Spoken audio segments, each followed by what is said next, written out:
नमस्कार दोस्तों।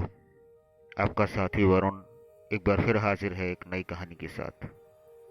आपने जो मुझे पिछली कहानी में प्यार और आशीर्वाद दिया, उसके लिए मैं बहुत आभारी हूँ और आपको धन्यवाद करता हूँ। आशा करता हूँ कि आप इस कहानी को भी उसी प्रकार अपना प्यार और आशीर्वाद देंगे। तो चलिए दोस्तों, कहानी शुरू करते हैं।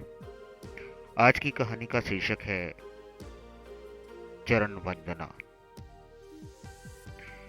रात के लगभग 8 बजे का समय था। एक जूतों की दुकान पर उसका मालिक खड़ा हुआ था। वो दुकान बढ़ाने की ही सोच रहा था कि तभी एक लड़का उसकी दुकान पर आया, जो देखने से कोई गांव वाला लग रहा था, लेकिन अपने बोलचाल रहन सहन उससे ठीक ठाक लग रहा था। हालांकि उसका लहजा गांव वाला जैसा था और उम्र होगी लगभग 20-22 साल। अब दुकानदार जूते का है तो उसकी सबसे पहली नजर जो जाती है वो ग्राहक के पैरों पर जाती है। इसीलिए इस दुकानदार की भी नजर सबसे पहले उस लड़के के पैरों पर गई। तो उसने देखा कि उसने तो जूते पहने हुए हैं, बहुत अच्छे से पॉलिश किए हुए लेदर शूज। फिर दुकानदार ने पूछा, मैं आपके लिए क्या कर सकता हूँ? लड़का बोला, मुझे चप्पल चाहिए अपनी माँ के लिए, सुंदर टिकाऊ होनी चाहिए, बढ़िया। दुकानदार बोला, ये आई है के साथ में या उनके पैरों का नाप है आपके पास?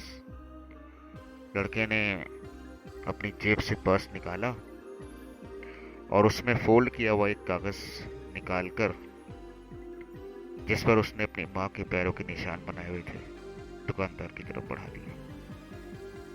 दुकानदार बोला, बेटा ये क्या दे रहे हो? इससे क्या होगा? मुझे तो तुम्हारी माँ के पैरों का नंबर चाहिए बेटा, ताकि मैं सही नंबर की चप्पल उनके लिए दे सकूं।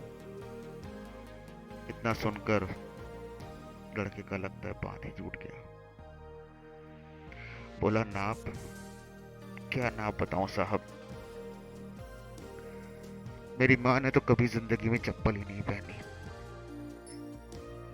मेरी माँ एक मजदूर है।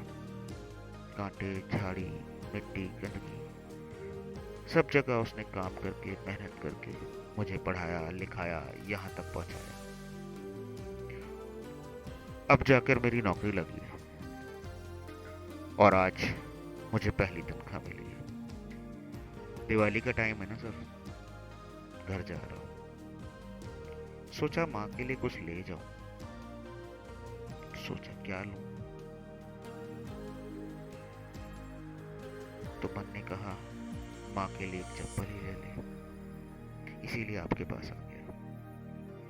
दुकानदार ने उसे कुछ अच्छी चप्पल दिखाई, जिसमें से उसने एक चप्पल पसंद कर ली। उसने पूछा, कितने की है? दुकानदार बोला, 800 रुपए की। चलेगी? लड़के ने कोई मोल भाव नहीं किया और हाँ बोल दिया। दुकानदार ने वैसे ही पूछ लिया उससे, बेटा तेरी तनख्वाह कितनी है? लड़का बोला, 12,000 रुपये। रहना खाना किराया मिलाकर 7-8 हजार रुपये खर्च हो जाते हैं और जो 2-3 हजार रुपये बचे हैं वो माँ के लिए लेकर जा रहा हूँ। अरे, तो ये 800 रुपये की चप्पल कुछ महंगी तो नहीं? अरे नहीं नहीं सर, कोई बात नहीं। लड़का बीच में ही बात काटते हुए बोला। दुकानदार ने उस चप्पल को एक बॉक्स में पैक किया, लड़के से पैसे लिए और उसे वो चप्पल दे दी।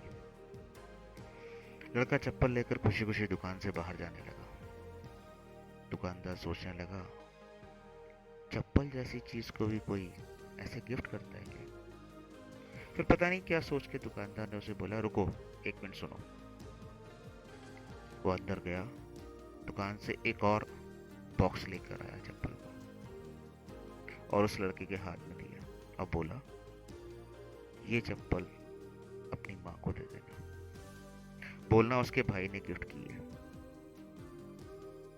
और माँ को बोलना, पहली खराब हो जाए ना तो दूसरी पहन ले, नंगे पैर ना घूमे, और प्लीज इसे लेने से मना मत करना। दुकानदार की बातें सुनकर उसकी आंखें भर आई। दुकानदार ने पूछा, नाम क्या है तेरी माँ का? लड़का बोला, लक्ष्मी। दुकानदार, ठीक है, उन्हें मेरा प्रणाम कहना। अच्छा, अगर एक चीज मांगो तो दोगे? लड़का बोला, जी बोलिए। दुकानदार ने कहा कि तुम जो वो पेपर लाए थे ना, जिसमें तुमने अपनी माँ के पैरों के निशान बनाए हुए थे, मुझे वो पेपर चाहिए। लड़का थोड़ा हैरान हुआ, पेपर वो किस लिए? फिर भी उसने वो पेपर निकाला, वो कागज निकाला और दुकानदार को देकर खुशी खुशी वहां से चला गया।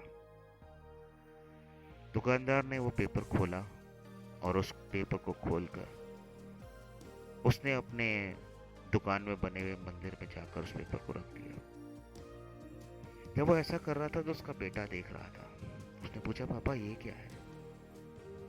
दुकानदार ने एक गहरी सांस ली और बोला,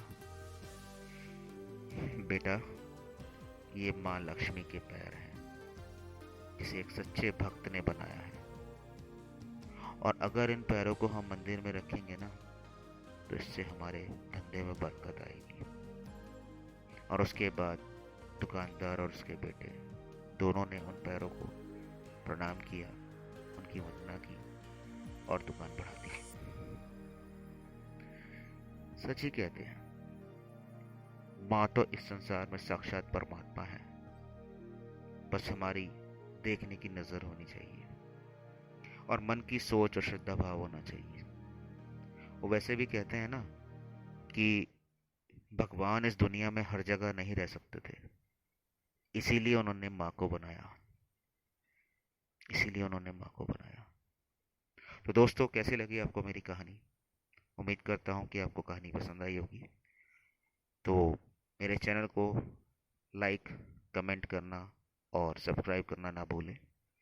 मैं उम्मीद करूँगा कि आपके कमेंट्स मुझे मिलेंगे, आपका फीडबैक मुझे मिलेगा। मैं आपके कमेंट्स का वेट करूँगा। धन्यवाद।